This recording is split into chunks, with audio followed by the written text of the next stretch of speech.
is such a beautiful archipelago with over 7,000 islands. So much to explore. So join me, Valerie Tan, washer Chinoyan, as we travel to 3 of the largest Chinoy hubs in the country.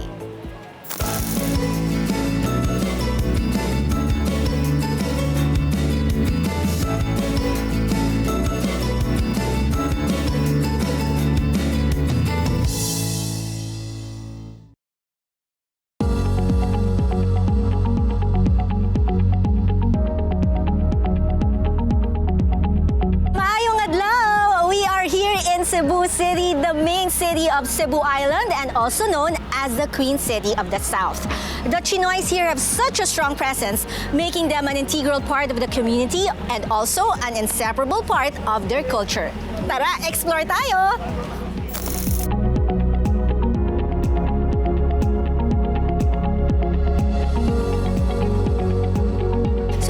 Indeed, a lot of Chinoys here in Cebu. Yes. But I was wondering, why is there no Cebu Chinatown? Because Cebu City itself is a big Chinatown. It's the Chinatown you're looking for. So everywhere you go, there's no specific geographical area that is labeled Chinatown because everywhere you go, these are nooks and crannies of Chinatowns in Cebu.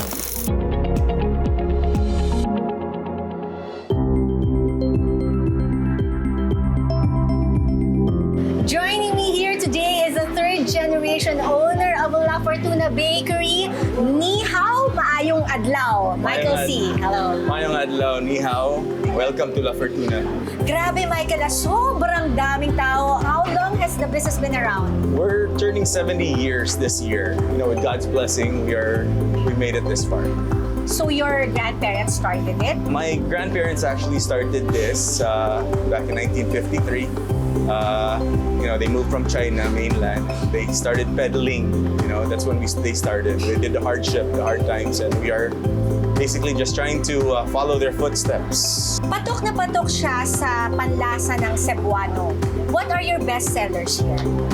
Basically, our best sellers is our masi. People would know it as mochi. It's tikoy with peanuts inside. This is the one, ba? Yeah, definitely. Yeah. That's the one.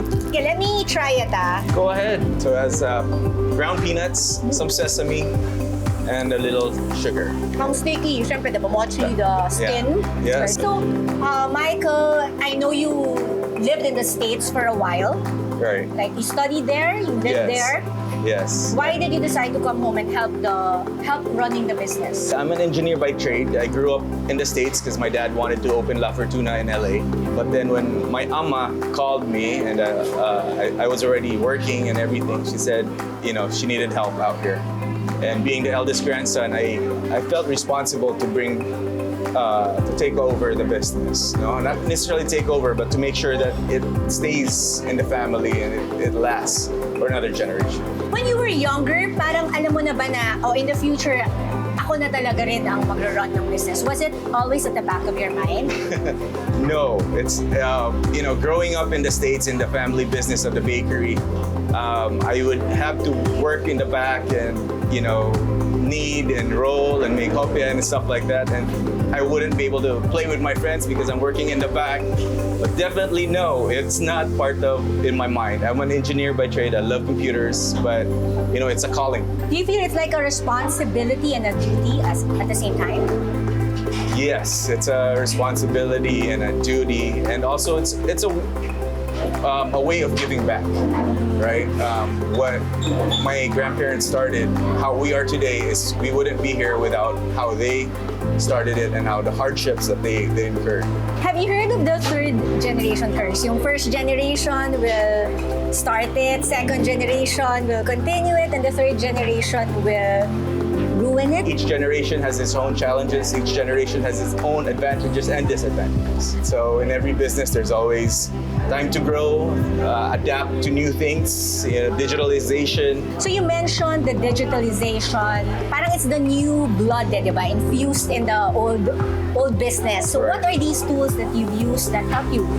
You know, we subscribe to the tools like Globe to bring us out there. With everybody being on the internet, our generation now, the challenges is that we have to somewhat bring ourselves out there to the newer generations, and to to bring us there rather than not advertising, but more on being exposed to social media, which uses a lot of internet. What are the Chinoy values that your grandparents passed on to you? Basically, the biggest thing that they passed on to me is hard work, and taking care of each other. It's basically family. And of course, there are a lot of third-generation Chinese also na thinking if they should help out with the business or start on their own. Any advice for them? For the history-wise of your company, why start brand new when you could just continue on the legacy your forefathers had started? And the legacy has continued because aside from the bakery, there is also La Fortuna hotels. A lot of the hotels are all in uptown, but if you need to be here in downtown, in the midst of everything, the hustle and bustle of the city, we're here, Hotel Fortuna. So thank you so much, Michael, for your time. And based on our conversation, I'm sure La Fortuna is in good hands. Thank you so much for having us. Daghang salamat. Thank you.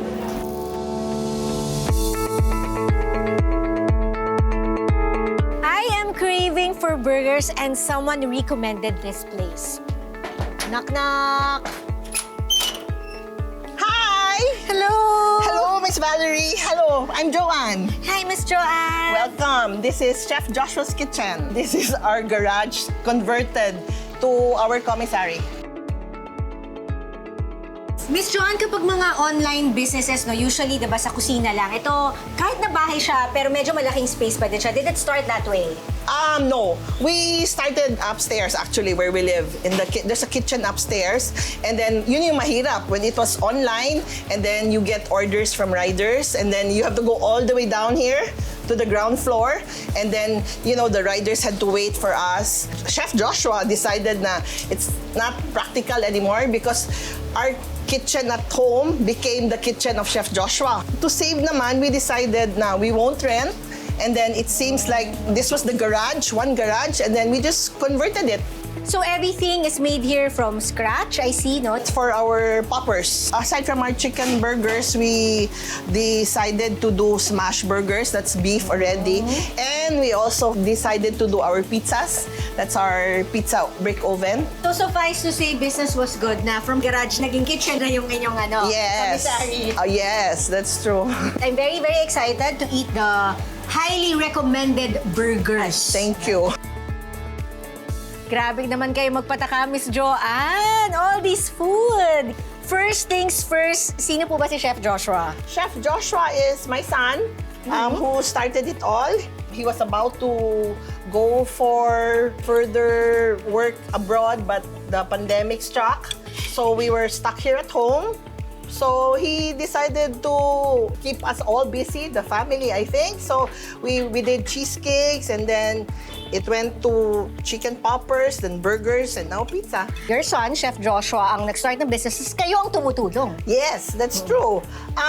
Because he's the one, I guess, that was trained in the food business. But we generally love to eat. The family loves to eat. So that's why when he decided to put this up, I guess everybody was helping out and wanted to help also because we like to eat and we want to be the one to taste the food. What lessons did you teach your son? You have to know how to manage what is quality versus the price range. May healthy balance kasi yan, yes. di ba? Uy, ang sarap ng dough, ah. Sobrang sarap. Ang sarap niya It's talaga. we want it to be chewy and crispy. It's a Polish dough. So this takes, for us to be able to create this, it has to be 48 hours plus another 6 hours, Wow. almost 3 days, so that we can have this dough. You share lessons to Chef Joshua, but you also, of course, learn from him. Ano naman yung natutunan mo sa kanya? Definitely going digital. He made sure to go online and to be able to spread the word through the internet. And how has digitalization helped your business? For our POS, it's all digital already. It helps with the inventory, and it also helps track down sales. Easier for us, actually. Me as a 50-something already, so I'm not very good at it. It's good you were open to change. Oh yes, definitely you have to be. So how do you see Chef Joshua's kitchen in the next few years with you helping out? Hopefully, we'll like to have more branches and maybe have our real sit-down restaurant of our own. Any advice for those who want to make their businesses big, yung mga home businesses nila? The most important is to be able to reach out to people. So in social media, I think that really helped. And then if you have the passion for food, I think you'll get there. And of course, the bottom line is the quality of the food, and I can attest, masarap talaga. Hi, thank you. So thank you so much, Yes, Joanne. thank you very much for visiting us. More power. And regards to Chef Joshua. Yes, I will give him your regards. Thank you.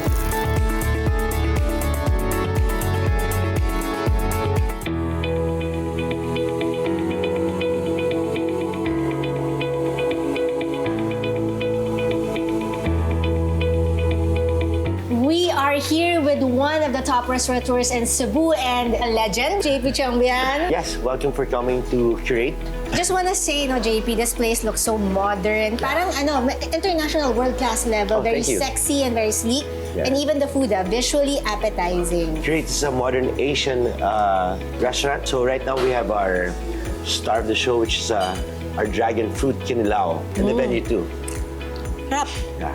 So it's like Southeast Asian cuisine, but how we term it is like modern Asian cuisine. How did you start with the restaurant industry? We started really way back 2001 with the bar industry. In 2015, we created Cebu's first all year-round food market. Last year, 2022, we created this space. So it's more chill, no? Hindi na siya bar na bar. Hindi na bar. As you go through different phases in your life, you tend to cater to what your market or what your generation needs. But to also a venue where it's chill, good ambiance, good And who enjoy good food. good food. Like this And one. So what is this, JP? This is our karage, no? Karage. We want to get to know more about you and your background. Like Okay. your family. Were they in the restaurant business as well? Well, our family's into shipping, no? So, aside from shipping, my grandmother's also an entrepreneur herself. Okay, I'll try the satay now. The food industry is so competitive. But what I noticed about you is that instead of competing with others, you try to lift them up with the projects that you have, like the Sugbo Mercado and also Let's Eat By. For every venue we create, we want to inspire and aspire up-and-coming also entrepreneurs. So if they get inspired by venues or creations, concepts, the more and the better the industry will become. From then, we made that mobile app. We are making use of the digital platform, social media, to digital for the customers. And then they had a lot of followers. We had another platform that's it by, so we created an ecosystem, no? So from posting, you become a certified vendor. A certified vendor, we vet them. We tell them also from posting in social media to becoming a merchant in our digital platform, which is LEB, come on site. So as Stacey said, you have 3 avenues for revenues, diba? You came from a family of entrepreneurs. Ah, yeah. diba? Yes. What Chinoy values do you carry with you to this day that helped your business become this successful? Stay true to your passion, stay focused on what you do, and really help the people that you cater to. JP, honestly, I loved all the dishes. Thank you. We still have some more coming. Try our desserts. Yay! We have our tablea cake, which is this one. Tablea? Yeah. Okay. Pure tablea. And then we have our Strawberry mint cake. JP, based on our conversation, I can really sense your passion and love, not only for food, but more so for Cebu. everything we do is really for Cebu. So all our concepts come out from the primary reason to improve Cebu's, like before, nightlife, now to improve Cebu's, or not improve Cebu's naman, like just to elevate Cebu's restaurant industry. It's our home. Thank you so much, JP. But of course, can I check out your other restaurants? I'm happy to tour you around after this.